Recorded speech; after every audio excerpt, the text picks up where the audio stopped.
तो बच्चों मैं आपके सामने लेके आया हूँ seat matrix.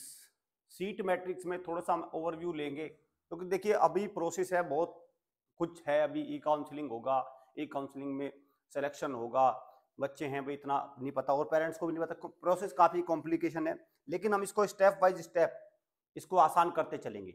Step by step हम इसका क्या करेंगे, प्रोसेस को आसान कर देंगे। कि ये काउंसलिंग का स्केड्यूल मैंने आपको दिखा दिया कि कब से कब तक चलेगा। ये 14 मार्च से चल रहा है, मतलब यानी आज से, और ये लगभग 16 अगस्त तक 7 राउंड पूरे होंगे ये। फिर इसमें एक हम सीट मैट्रिक्स भी देख लेंगे, क्योंकि अगर मैं कहूँ सीट मैट्रिक्स में मैं एक छोटी सी बात बता रहा हूँ। अगर मैं गर्ल्स की वैकेंसी की बात करूँ तो गर्ल्स की वैकेंसी बहुत ज़्यादा नहीं है, लगभग 10-12 स्कूलों में तो 2-3 वैकेंसी अभी निकल के आई है, तो उसको भी देख लेंगे हम। ठीक है। और 9th क्लास में अगर मैं कहूँ तो, ये मैं कक्षा 9 की बात कर रहा हूँ, 9th क्लास में बॉयज़ की वैकेंसी भी इतनी ज़्यादा नहीं है, तो उस चीज़ को भी ध्यान रखना है। पता चला बच्चे के किसी के बच्चे के नंबर बहुत ही कम है और वो भी एक आस लगाए बैठा है, तो बाद में वो दिक्कत और समय भी चला जाए, तो उसमें भी हमें सावधान रहना है। चलिए, चैनल को सब्सक्राइब करके रखो, बेल आइकन पे क्लिक करके रखो भाई। देखो अगर मैं यहाँ पे आ जाऊँ इसकी साइट पे,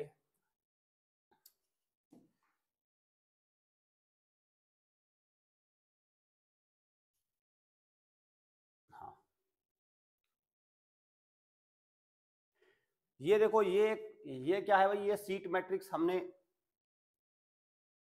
ठीक है, ये देखिए हमने सीट मैट्रिक्स में अगर मैं इसको कहूँ तो यहाँ पे आइए जरा, ये कक्षा 6 की है।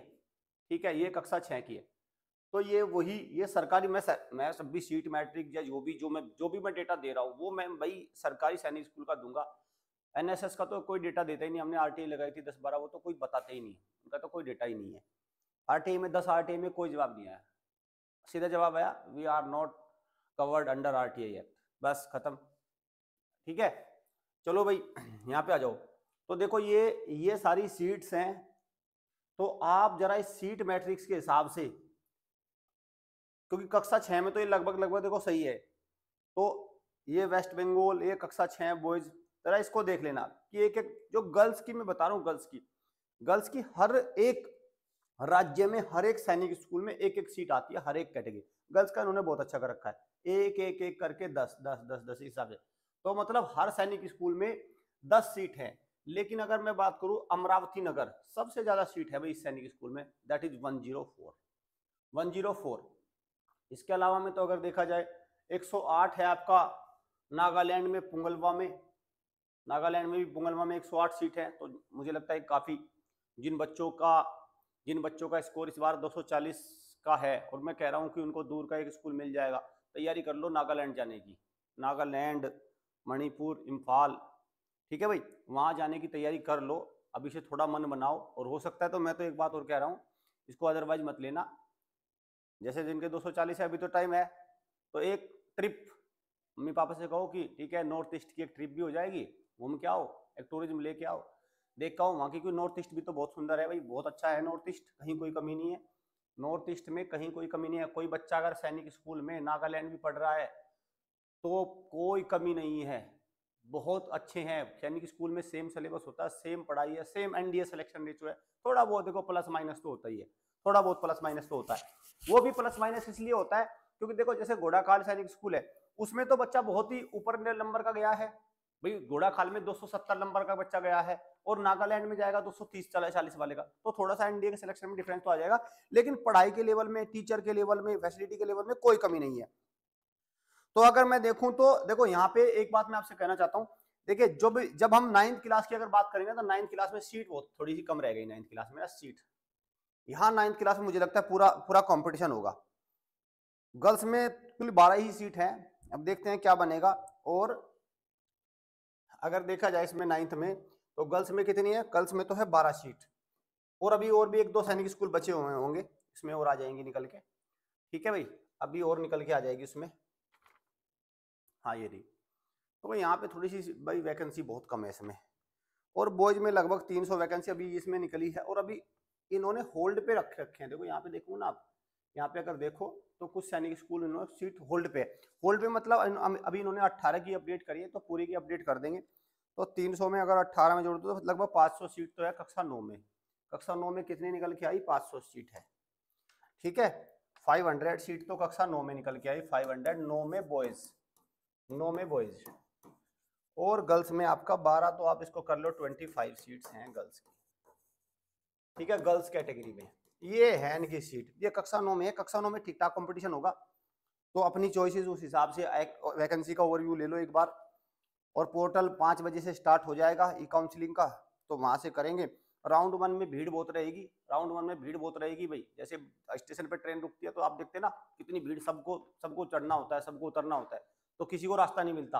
तो जब राउंड 1 आएगा ना, राउंड 1 आएगा, तो इसमें तो ये मान के चलो कि 240 वाले 250 वाले तो अभी बैठ जाना शांत, 270 वालों की बात होगी अभी तो बस, ठीक है, उनकी बात होगी। फिर 260 पे आएगी, फिर 255 58 ऐसे इस तरह से, मतलब वो थोड़ा सा ट्रैफिक कम होगा तब जाके, इसलिए राउंड 7 रखे हैं, 7 राउंड इसलिए रखे हैं।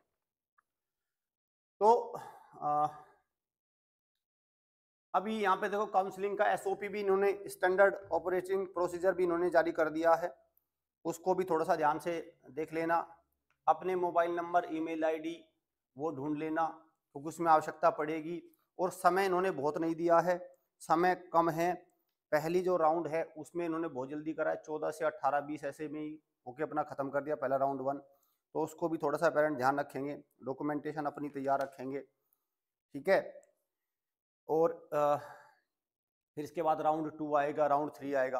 तो फिलहाल तो अगर मैं वैकेंसीज की बात करूं तो टोटल लगभग 18 में अभी 1200, अगर बॉयज की बात करें 18 में, तो कितनी आई है, कक्षा 6 में कितनी आई है, अभी 18 की लिस्ट अपडेट करिए तो 1281 बॉयज है।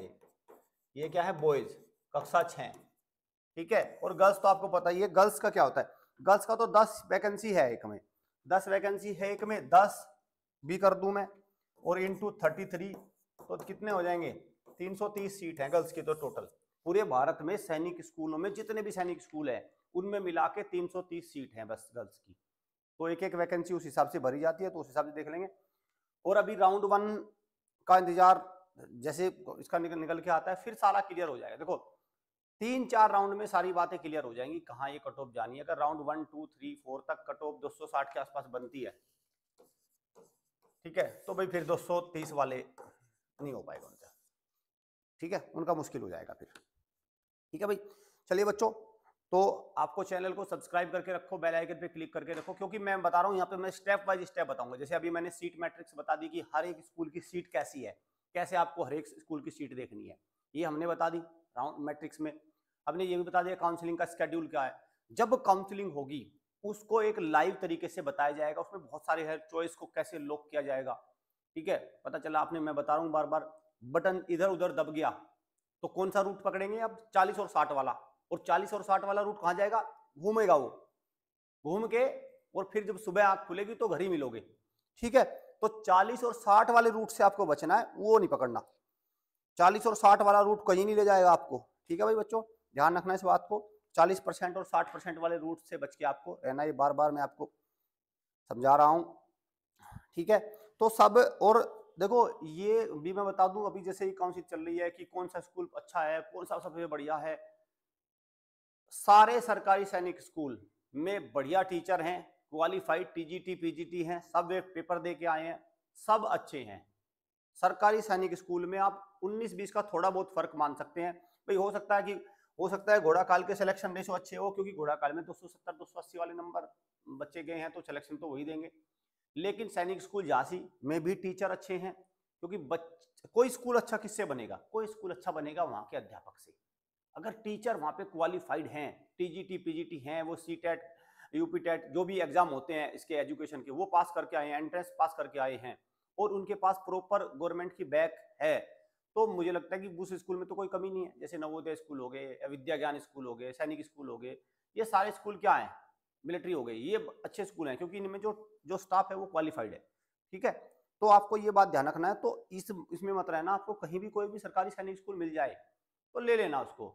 और कोई बच्चा कहता है कि नहीं मुझे तो तमिलनाडु नहीं, घर ही चाहिए, तो मुझे लगता है कोई बच्चा अगर तमिलनाडु में जाएगा तो हिंदी तो उसको आती है, तेलुगु भी सीख आएगा, अंग्रेजी भी ठीक हो जाएगी बच्चे की, लोकल एक्सेंट जो उसका है वो भी खत्म हो जाएगा, ठीक है। तो वो सारी चीजें भी उसको वहां पे फायदा मिलेगी। मतलब एक नुकसान है, घर से थोड़ा बाहर रहेगा, लेकिन फायदे कितने हैं। कोई केरला में जाता है तो मलयालम सीख लेगा, बच्चों के अलग अलग बच्चों के साथ रहेगा, अलग एक ग्रुप ऑफ स्टूडेंट्स वहाँ के लोकल उसको सीखेगा, मलयालम सीखेगा, अंग्रेजी सीखेगा, तो ये सारे फायदे मिलेंगे। इस बात को ध्यान रखना। आप सोचो कि नहीं बाहर ही जाके नहीं लगेगा, तो वो नहीं है। ठीक है भाई, चलिए, तो सारी चीजें हम समय समय पर आपको देते रहेंगे जैसे जैसे प्रोसेस आगे बढ़ेगी। चैनल को सब्सक्राइब करके आपको अप टू डेट रहना है। और जिन बच्चों की डेट ऑफ बर्थ 1 अप्रैल 2013 के बाद की है और उनके 150 के आसपास नंबर आए हैं, कोई दिक्कत नहीं, एक ऐसी एकेडमी है जो उनको 270 करा देगी अगली बार। बस आपको उसके एकेडमी को ज्वाइन करना है। स्क्रीन पे जो पट्टी चल रही है उस पर कॉल करके आप प्रॉपर इन्फॉर्मेशन ले सकते हैं कि आपको हमसे ऑनलाइन जुड़ना है या ऑफलाइन। Thank you students.